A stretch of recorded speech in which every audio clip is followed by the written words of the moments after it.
जय श्री श्याम सभी को। एक बार फिर से आप सभी का स्वागत है जय श्री श्याम चैनल पर। तो चलिए आइए हम अपने भगवत गीता के पाठ को आगे बढ़ाते हैं। कल हमने अध्याय 3 के श्लोक 10 पे ख़त्म किया था। तो चलिए आइए शुरू करते हैं श्लोक 11 से। श्लोक 11 में कहते हैं, यज्ञों के द्वारा प्रसन्न होकर देवता तुम्हें भी प्रसन्न करेंगे और इस तरह मनुष्यों तथा देवताओं के मध्य सहयोग से सबों को संपन्नता प्राप्त होगी। इसका तात्पर्य है, देवतागण सांसारिक कार्यों के लिए अधिकार प्राप्त प्रशासक हैं।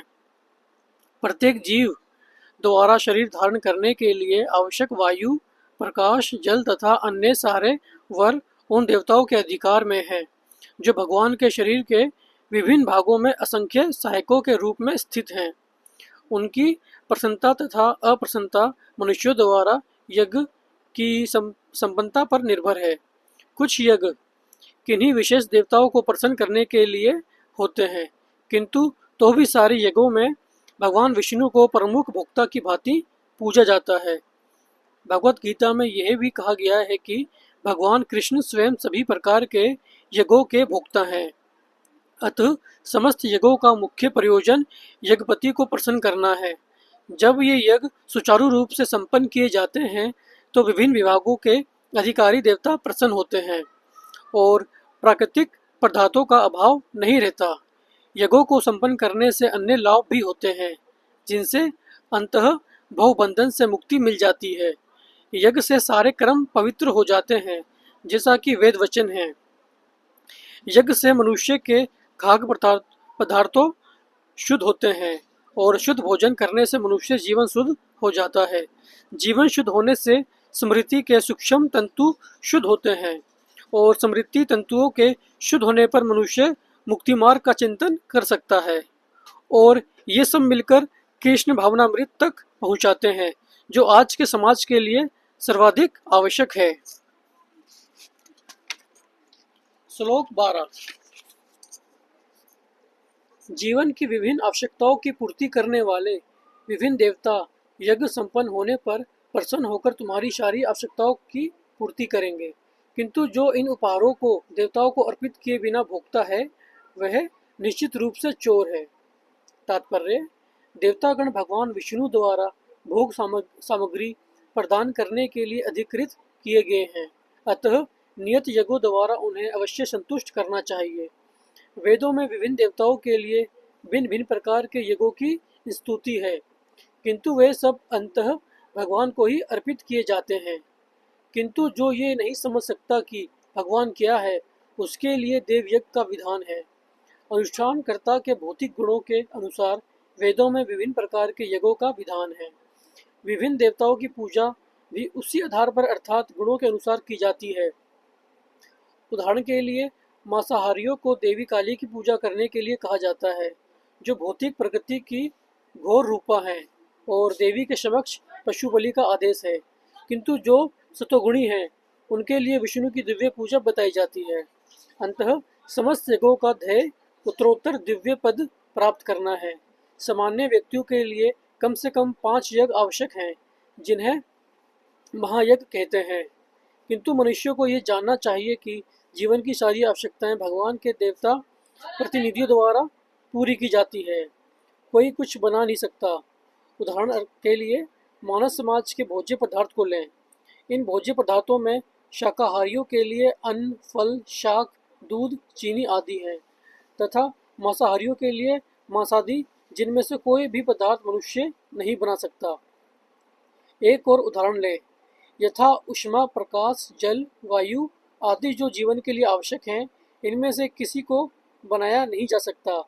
परमेश्वर के बिना ना तो पृथ्वी प्रकाश मिल सकता है, ना चांदनी, ना वर्षा, ना प्रातःकालीन समीर, जिनके बिना मनुष्य जीवित नहीं रह सकता। स्पष्ट है, हमारा जीवन भगवान द्वारा प्रदत्त वस्तुओं पर आश्रित है। यहाँ तक कि हमें अपने उत्पादन उद्यमों के लिए अनेक कच्चे मालों की आवश्यकता होती है तथा धातु, गंधक, पारद, मैग्नीज तथा अन्य अनेक आवश्यक वस्तुएं, जिनकी पूर्ति भगवान के प्रतिनिधि इस उद्देश्य से करते हैं कि हम इनका समुचित उपयोग करके आत्म साक्षात्कार के लिए अपने आप को स्वस्थ एवं पुष्ट बनाएं। जिससे जीवन का चरम लक्ष्य अर्थात भौतिक जीवन संघर्ष से मुक्ति प्राप्त हो सके। यज्ञ संपन्न करने से मानव जीवन का ये लक्ष्य प्राप्त हो जाता है। यदि हम जीवन उद्देश्य को भूलकर भगवान के प्रतिनिधियों से अपनी इंद्रिय तृप्ति के लिए वस्तुएं लेते रहेंगे और इस संसार में अधिकाधिक फंसते जाएंगे, जो कि सृष्टि का उद्देश्य नहीं है, तो निश्चय ही हम चोर हैं और इस तरह हम प्रकृति के नियमों द्वारा दंडित होंगे। चोरों का समाज कभी सुखी नहीं रह सकता, क्योंकि उनका कोई जीवन लक्ष्य नहीं होता। भौतिकतावादी चोरों का कभी कोई जीवन लक्ष्य नहीं होता, उन्हें तो केवल इंद्रिय तृप्ति की चिंता रहती है। वे नहीं जानते कि यज्ञ किस तरह किए जाते हैं, किंतु चैतन्य महाप्रभु ने यज्ञ संपन्न करने की सरलतम विधि का वर्तन किया है। यह है संकीर्तन यज्ञ, जो संसार के किसी भी व्यक्ति द्वारा जो कृष्ण भावनामृत के सिद्धांतों को अंगीकार करता है संपन्न किया जा सकता है। श्लोक 13। भगवान के भक्त सभी प्रकार के पापों से मुक्त हो जाते हैं, क्योंकि वे यज्ञ में अर्पित किए भोजन को ही खाते हैं। अन्य लोग जो इंद्रिय सुख के लिए भोजन बनाते हैं, वह निश्चित रूप से पाप खाते हैं। इसका तात्पर्य, भगवत्तो यहाँ कृष्ण भावना भावित पुरुषों को संत कहा जाता है।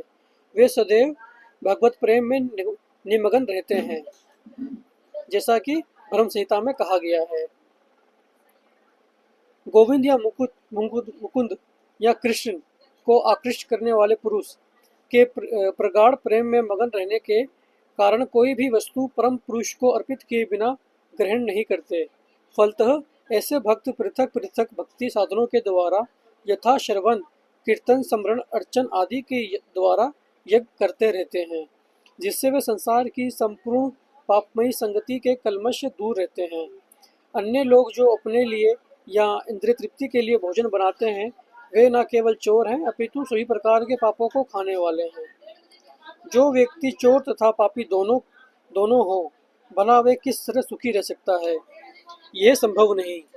अतः सभी प्रकार से सुखी रहने के लिए मनुष्य को पूर्ण कृष्ण भावनामृत में संकीर्तन यज्ञ करने की सरल विधि बताई जानी चाहिए, अन्यथा संसार में शांति या सुख नहीं हो सकता।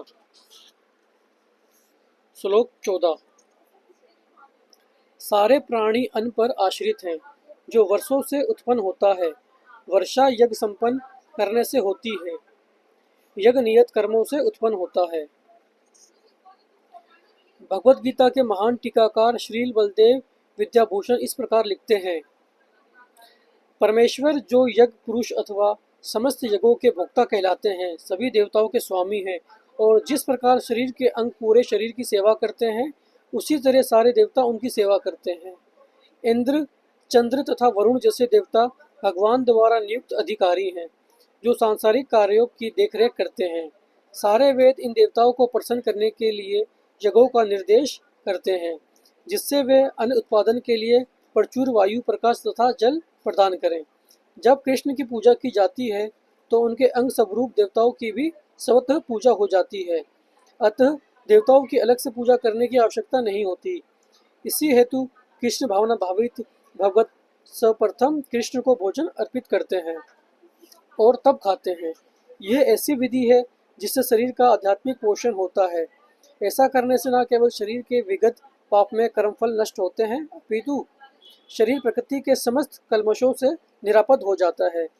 जब कोई छूत का रोग फैलाता है, तो इसके आक्रमण से बचने के लिए रोगाणुरोधी टीका लगाया जाता है। इसी प्रकार भगवान विष्णु को अर्पित करके ग्रहण किया जाने वाला भोजन हमें भौतिक संदूषण से निरापद बनाता है, और जो इस विधि का अभ्यस्त है वह भगवत कहलाता है। अतः कृष्ण भावना भावित व्यक्ति जो केवल कृष्ण को अर्पित किया गया भोजन करता है, वह उन समस्त विगत भौतिक दूषणों के फलों का सामना करने में समर्थ होता है, जो आत्म साक्षात्कार के मार्ग में बाधक बनते हैं। इसके विपरीत जो ऐसा नहीं करता, वह अपने पाप पूर्ण कर्म को बढ़ाता रहता है, जिससे उसे सारे पाप फलों को भोगने के लिए अगला शरीर कुकरों सुकरों के समान मिलता है। यह भौतिक जगत नाना कल्मशों से पूर्ण है, और जो भी भगवान के प्रसाद को ग्रहण करके उनसे निरापद हो लेता है, वह उनके आक्रमण से बच जाता है। किंतु जो ऐसा नहीं करता, वह कल्मश का लक्ष्य बनता है। अन्न अथवा शाक वास्तव में खाद्य पदार्थ हैं। मनुष्य विभिन्न प्रकार के अन्न, शाक, फल आदि खाते हैं, जबकि पशु इन पदार्थों के उच्छिष्ट को खाते हैं। जो मनुष्य मांस खाने के अभ्यस्त हैं, उन्हें भी शाक के उत्पादन पर निर्भर रहना पड़ता है, क्योंकि पशु शाक ही खाते हैं। अतएव हमें अंततोगत अथवा खेतों के उत्पादन पर ही आश्रित रहना है, बड़ी बड़ी फैक्ट्रियों के उत्पादन पर नहीं। खेतों का ये उत्पादन आकाश से होने वाली प्रचुर वर्षा पर निर्भर करता है, और ऐसी वर्षा इंद्र, सूर्य, चंद्र आदि देवताओं के द्वारा नियंत्रित होती है। ऐसे देवता भगवान के दास हैं। भगवान को यज्ञों के द्वारा संतुष्ट रखा जा सकता है, अतः जो इन यज्ञों को संपन्न नहीं करता, उसे अभाव का सामना करना होगा। यही प्रकृति का नियम है। अतः भोजन के अभाव से बचने के लिए यज्ञ, और विशेष रूप से इस युग के लिए संस्तुत संकीर्तन यज्ञ संपन्न करना चाहिए। श्लोक 15। वेदों में नियमित कर्मों का विधान है, और ये वेद साक्षात श्री भगवान से प्रकट हुए हैं। फलतः सर्वव्यापी ब्रह्म यज्ञ कर्मों में सदा स्थित रहता है।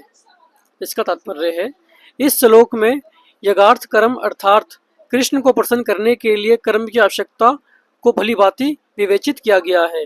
यदि हमें यज्ञ पुरुष विष्णु के परितोष के लिए कर्म करना है, तो हमें ब्रह्म या दिव्य वेदों से कर्म की दिशा प्राप्त करनी होगी। अतः सारे वेद कर्मादेशों की संहिताएं हैं। वेदों के निर्देश के बिना किया गया कोई भी कर्म विक्रम या अवैध अथवा पापूर्ण कर्म कहलाता है। अतः कर्मफल से बचने के लिए सदैव वेदों से निर्देश प्राप्त करना चाहिए। जिस प्रकार सामान्य जीवन में राज्य के निर्देश के अंतर्गत कार्य करना होता है, उसी प्रकार भगवान के परम राज्य के निर्देशन में कार्य करना चाहिए। वेदों में ऐसे निर्देश भगवान के स्वास्थ्य से प्रत्यक्ष प्रकट होते हैं। कहा गया है, भगवान के स्वास्थ्य से अद्भुत हैं। ब्रह्म संहिता से प्रमाणित होता है कि सर्वशक्तिमान होने के कारण भगवान अपने सर्वास्त्र के द्वारा बोल सकते हैं। अपनी प्रत्येक इंद्रिय के द्वारा अन्य समस्त इंद्रियों के कार्य संपन्न कर सकते हैं। दूसरे शब्दों में, भगवान अपनी निश्वास के द्वारा बोल सकते हैं, और वे अपने नेत्रों से गर्भाधान कर सकते हैं। वस्तुतः ये कहा जाता है कि उन्होंने प्रकृति पर दृष्टिपात किया है और समस्त जीवों को गर्भस्थ किया है। इस तरह प्रकृति के गर्भ में बुद्धिजीवों को प्रविष्ट करने के पश्चात उन्होंने उन्हें वैदिक ज्ञान के रूप में आदेश दिया है, जिससे वे भगवत धाम वापस जा सकें। हमें ये सदैव स्मरण कर रखना चाहिए कि प्रकृति में सारे बुद्धिजीव भौतिक भोग के लिए इच्छुक रहते हैं, किंतु वैदिक आदेश इस प्रकार बनाए गए हैं कि मनुष्य अपनी विकृत इच्छाओं की पूर्ति कर सकता है और तथाकथित सुख भोग पूरा करके भगवान के पास लौट सकता है। बुद्ध जीवों के लिए मुक्ति प्राप्त करने का यह सुनहरा अवसर होता है। अतः उन्हें चाहिए कि कृष्ण भावना भावित होकर यज्ञ विधि का पालन करें। यहाँ तक कि जो वैदिक आदेशों का पालन नहीं करते, वह भी कृष्ण भावनामृत के सिद्धांतों को ग्रहण कर सकते हैं, जिससे वैदिक यज्ञों या कर्मों की पूर्ति हो जाएगी। तो ये था श्लोक 15। आज के लिए इतना ही। हम अध्याय 3 के श्लोक 15 पे ख़त्म कर रहे हैं। इसके आगे हम श्लोक 16 से स्टार्ट करेंगे कल अपनी अगली वीडियो में। तो आज के लिए आप सभी से जय श्री श्याम। मिलते हैं कल अगली वीडियो में।